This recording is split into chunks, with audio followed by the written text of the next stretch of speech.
The BBC does fake space. Firstly, observe the forced reptilian smile. A lot can be ascertained by looking at faces. Here is a man being paid a lot of money to lie. The astronaut, Shubhanshu Shukla, playing the inclusivity race card all the way. It says this is a historic and necessary event, as he is the first Indian ever to visit the ISS. Which is to say, NASA has, throughout the 20th century, only used Caucasian males, as befitting the current paradigm. Nothing to be proud of that it took this long, but the floodgates are now open for everyone to enjoy and profit from the money laundering operation. It reads,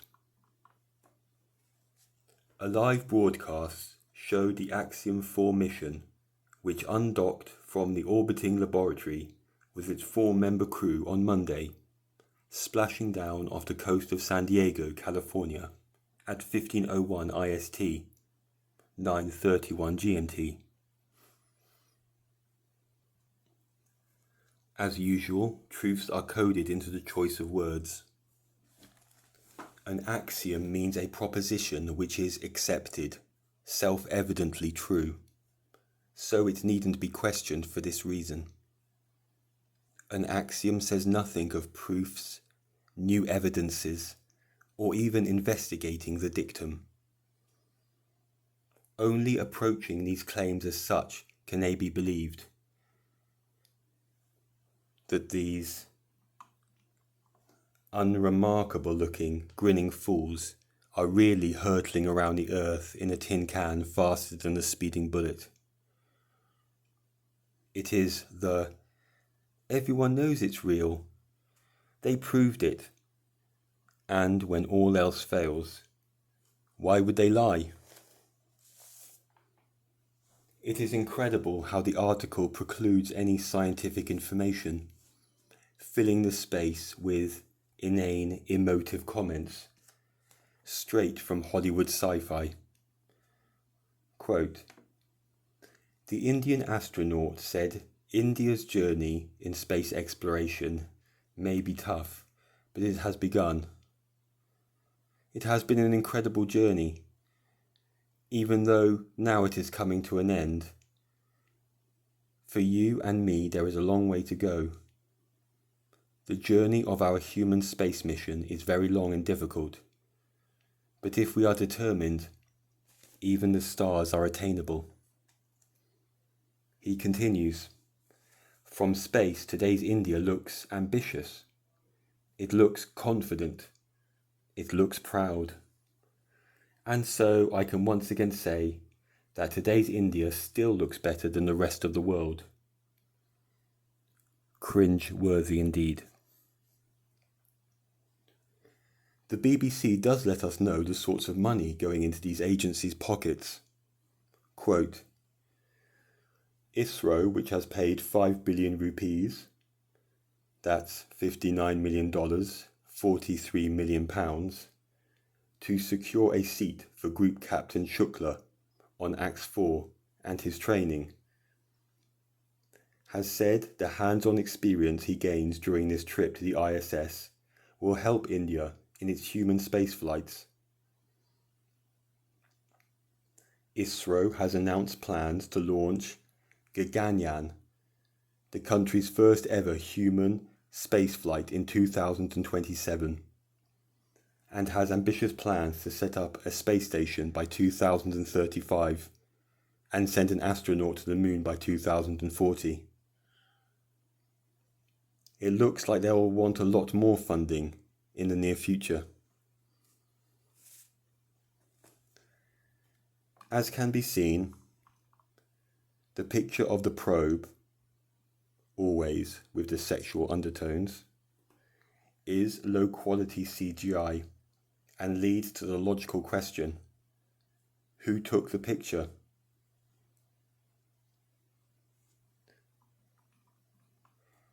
More effort has been put into making the woman's hair all nice and shiny and floaty. As if you wouldn't have to shave it off for practical purposes, if this was all real.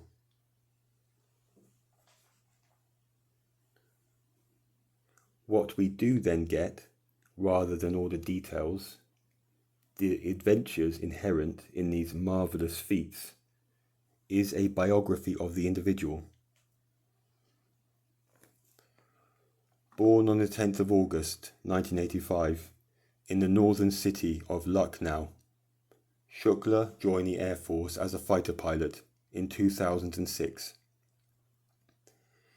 He has flown MiGs, Sukhois, Dorniers, Jaguars and Hawks, and has more than 2,000 hours of flying experience. More hints may be taken from his description of the last years as nothing short of transformative. Yes, I believe these space journeys coincide with esoteric rituals and initiations. He continues, "As I go into space, I carry not just instruments and equipments, I carry hopes and dreams of 1 billion hearts. This lets us know the actual aim, to take away and control the inner feelings and destiny of the collective. So, what I'm getting from this group picture is less sinister, more brainwashed and compartmentalized, encouraged throughout schooling to aspire to Oxford's University's lofty spires, and then the perfect well-paid job amongst other nerdy types, able to tinker with robotics, engines and computers. They never need see what their product is used for. As it says, they are based in the UK, but the launch is, quote, scheduled from Vandenberg Air Force Base in Santa Barbara County, California, US. The image of the plasma thruster is inadequate. We could have got a real picture in the factory, but no doubt they would claim secrecy or some such excuse. The article explains, this launch isn't just about proving our tech, it's about proving the UK can lead in space. It is the political angle, with themes of competition and pride, not sobriety and reasoning. The public is encouraged to choose a team and cheer on from the sidelines. As an afterthought, as if they felt they had to add technicalities in some way, it finishes with the promise. Data from the test flight is expected in August and September. Full mockery is unleashed in this piece, keeping it woke with less white people portrayed. We are very much in the phase of normalizing the new migrant population. To remember, the only racist ones are them. The BBC and affiliates invented it in the late Victorian period with the eugenics programme. It reads, visitors can see fragments of an asteroid and even smell pods that recreate the sense of space. Completely ridiculous. How does touching a random stone make it more really from the moon or Mars than looking at it? And I thought there was no smell or any particles in a vacuum. And how would you know anyway if you're in a spacesuit? The unfortunately correct assumption is that most adults nowadays have the minds of children that want to play with and handle things, not ask questions. Professor Caroline Smith tells us there was more evidence than ever before that life exists beyond Earth. Very interesting, but not telling us how she came to this conclusion, other than, quote, "The museum's meteorite collection have contributed to their understanding." Vagueness is another technique. Presumably this proof of life would have to be water or some type of fossil. We are left guessing. She gives us the sly pun. We are over the moon to share what we know so far about the search for life in space. One last insult. You must pay to walk into a room with some rocks in it. £16.50 a head, not cheap, while the likes of Professor Caroline sneer in the background, pushing atheism, aliens and the Big Bang.